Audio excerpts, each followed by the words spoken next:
Assalamualaikum warahmatullahi wabarakatuh. Perkenalkan, nama saya Nura Amalia dari Prodi Pendidikan Sejarah Fakultas Keguruan dan Ilmu Pendidikan Universitas Riau.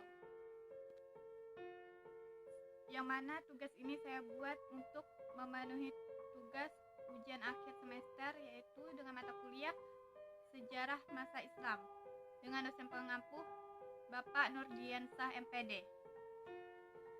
Yang mana kita ketahui peradaban Islam di Nusantara yaitu berbeda dengan peradaban Islam yang ada di daerah Timur Tengah atau yang ada di Arab.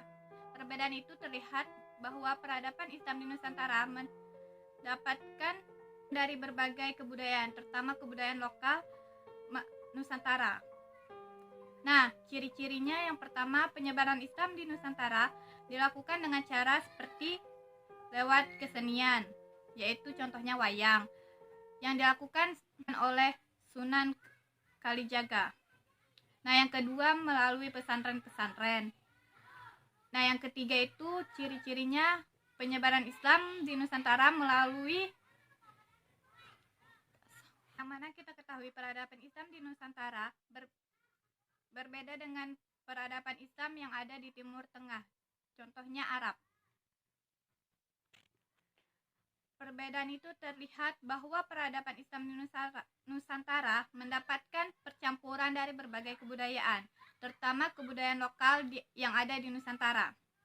Nah, ciri-cirinya yaitu penyebaran Islam di Nusantara dilakukan dengan cara seperti lewat kesenian, contohnya wayang. Nah, melalui pesantren dan melalui perkawinan dan melalui penyebaran tasawuf. Nah, bagaimana proses akulturasi kebudayaan pra-Islam dengan ketika Islam masuk ke Nusantara dengan bentuk fisik dan non-fisik? Nah, yang mana kita ketahui contoh fisik dari akulturasi kebudayaan dari pra-Islam ke Islam, contohnya seperti, nah contohnya ini dapat terlihat seperti bangunan masjid. Contoh akulturasi kebudayaan pra-Islam ke masa Islam yaitu contohnya dapat kita lihat dari bentuk bangunannya, seperti bangunan Masjid Kudus, yang mana pada pembangunan ini terdapat percampuran antara kebudayaan lokal dengan kebudayaan Islam. Nah, yang mana kita dapat lihat yaitu dari kebudayaan lokalnya yaitu seperti bangunan pundan berundak. Nah, yang artinya yaitu masjid yang bertingkat-tingkat dan di atas menaranya. Nah, contoh fisik lainnya adalah yaitu seperti gerbang Kudus, yaitu yang menggambarkan tentang.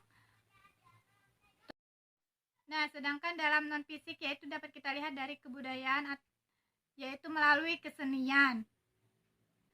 Nah, yang ketiga yaitu bagaimana peranan ulama dalam kerajaan Islam di Nusantara. Nah, yang mana kita ketahui peranan ulama di Nusantara ini sangat besar sekali, yang mana peranannya dapat kita lihat melalui peranan para wali dalam penyebaran Islam, yaitu contohnya peranan Wali Songo. Bagaimana penyebab timbulnya perang saudara di Kesultanan Aceh. Nah, yang mana kita ketahui penyebab timbulnya perang saudara pada Kesultanan Aceh yaitu kita ketahui adanya perbedaan pendapat antara golongan Tengku dan Tiongku, atau perbedaan pendapat antara golongan ulama dan golongan bangsawan. Nah, soal nomor 5, bagaimana perlawanan bangsa Indonesia terhadap kolonialisme. Yang mana kita ketahui bahwa perlawanan bangsa Indonesia terhadap kolonialisme dilakukan dengan perlawanan fisik, yaitu dengan melakukan perang terhadap kezaliman yang dilakukan oleh bangsa kolonial, seperti perang Diponegoro, perang Aceh, perang Ima Bonjol, dan banyak lagi perang lainnya.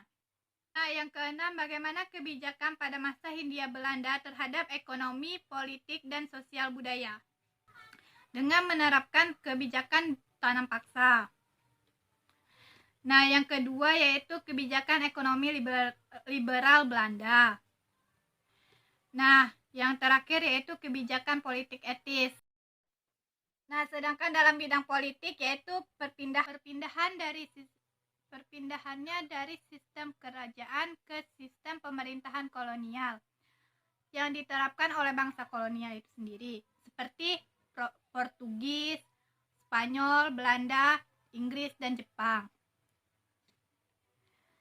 Sedangkan di bidang sosial yaitu merupakan dikuasainya bangsa kolonial di Nusantara, terjadinya perubahan dalam sistem sosial masyarakat, di mana adanya perubahan dari golongan bangsawan dan rakyat. Nah, kemudian berubah menjadi golongan yang diterapkan oleh bangsa kolonial itu sendiri, yaitu yang mana golongan Eropa, golongan Timur Asing, dan golongan pribumi, yang awalnya lebih menjalankan sistem adat yang ketat, akan tetapi setelah masuknya unsur budaya kolonial, maka kebudayaan sudah berubah kepada unsur budaya asing.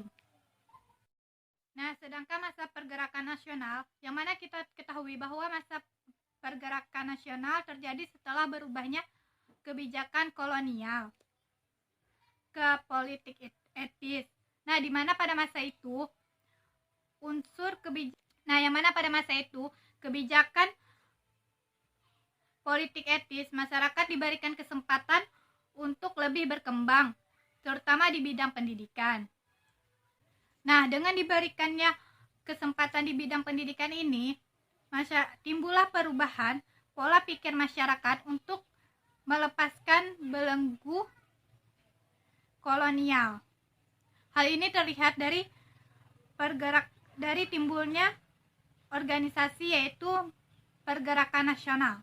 Contohnya adalah organisasi Budi Utomo, Serikat Islam, Indes Parti, NU, dan lain-lain. Nah, sekian dari penjelasan saya kali ini. Saya akhiri. Wabillahi taufiq wal hidayah. Assalamualaikum warahmatullahi wabarakatuh.